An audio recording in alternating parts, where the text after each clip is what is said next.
How's it going, everyone? In this video, I want to highlight all of the new game releases coming this week. Definitely this week is highlighted by one major release, but you've got some other interesting titles rounding out the lineup, so definitely more than just the little action RPG that everybody's looking forward to, but we'll get to that, and we'll get to a couple of other games in just a little bit. So let's start off with Horizon Forbidden West. Yes, the follow-up to Horizon Zero Dawn is officially dropping later this week, Friday, February the 18th. It's been a long time coming, and you know, it's been 5 years since the release of Horizon Zero Dawn, and it feels like yesterday. I remember, I think it was E3 of 2015 where we first saw a gameplay demo for Horizon Zero Dawn, and I was like, whoa, or maybe it was a trailer, and then later we got the gameplay demo. You get the idea.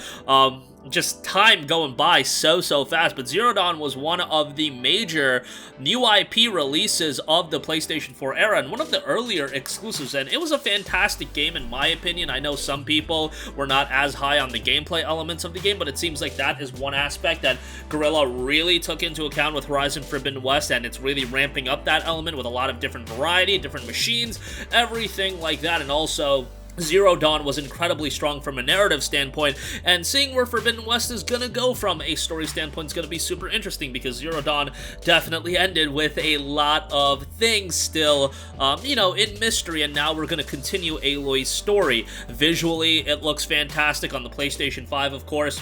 It's going to run a little bit better. You're going to have a variety of different graphical options as well, but the PlayStation 4 version, from what we've seen, is looking and running pretty good as well. I would recommend you guys to buy the PlayStation 4 version of the game, because you do get the game for $59.99, and the PlayStation 5 upgrade is free. This is actually the last first-party game that's going to have a free upgrade, and there's going to be no price differential for that. Although, for whatever reason, the PlayStation 5 version is on the PlayStation Store, and it's listed at $70, and in stores, it's going to be $70. The only reason you'd buy the PlayStation 5 version is if you get the physical copy and you want the PS5 version on the disc itself. I could understand that.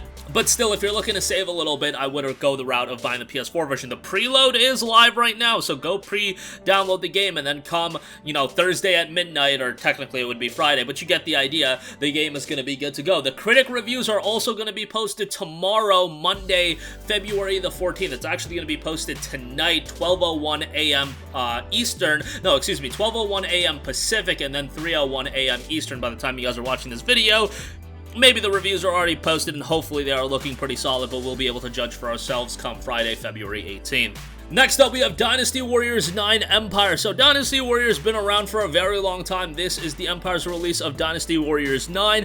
Dropped on PC back in December of last year. A new release in the Empire series featuring a mix of thrilling action and country-capturing simulation. Experience the human drama of the Three Kingdoms in a way only Empires can provide. Fight exciting castle sieges and manipulate the country's politics. Welcome to the Empire's experience. This is a full-price $59.99 game, which is to be expected, and this one notes, combat has evolved from the battles of previous games into castle sieges that occur in the area around each castle in an always changing environment. Use devious planning and military might to enjoy this new style of battle, where the biggest question is, what's the best way to take the castle? You've got a politics system where the officers, characters, and trust can strengthen the country. In politics, the choices of the interactions between officers will determine the foundations of a force. Players are able to experience a variety of lifestyles, playing as rulers, generals, unaffiliated officers, and more. Furthermore, an officer's interactions with other officers will help to strengthen the country they are part of, as noted in the official description, and you've got an edit mode in there as well.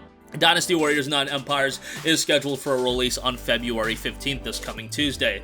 Next up, another major release. While Horizon is getting a lot of buzz, don't sleep on the King of Fighters 15, especially if you're a fan of fighting games. King of Fighters has been around from SNK for a very long time, and now we've got the latest entry in King of Fighters 15 with sleek presentation. Looks like it's got a wide cast of characters, obviously, as any fighting game these days. You can have characters added over time as well. There is a deluxe edition that's a little bit more expensive, but looks like a sleek fighting game. Hopefully everything goes smoothly as far as launch. Hopefully the online capabilities are good to go, and hopefully this is another solid fighting game that's received well by the community. You know, fighting games these days aren't really my cup of tea in terms of getting into them and getting really good at them. That kind of ended when I played, you know, I was super into BlazBlue back in the day, and that was kind of the last time I was really into getting really good at a fighting game. These days I play them more casually.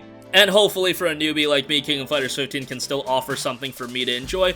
But for you guys that are super into fighting games, the game is due out Thursday, February 17th. Next up, we have a card game RPG coming from Square Enix, and that is Voice of Cards The Forsaken Maiden, the second game in the unique Voice of Cards series, where all elements are presented entirely through the medium of cards in the tradition of tabletop RPGs and gamebooks. The first game was received relatively well, and this one is a touching tale set in a world of melancholic beauty, brought to you by Yoko Taro, creative director, Keiichi Okabe, music director, and Kimihiko Fujisaka, the character designer of the game as well. The game is not a direct sequel to the previous title. Both stories are standalone experiences and you can jump right in. The game itself is set on a remote chain of islands that have been protected by the Maidens for generations, but which now face destruction. The hero of this story vows to save the islanders and set sail for the high seas, together with a girl who failed to become a maiden. The game will be priced at $29.99 and is scheduled for release on February 17th.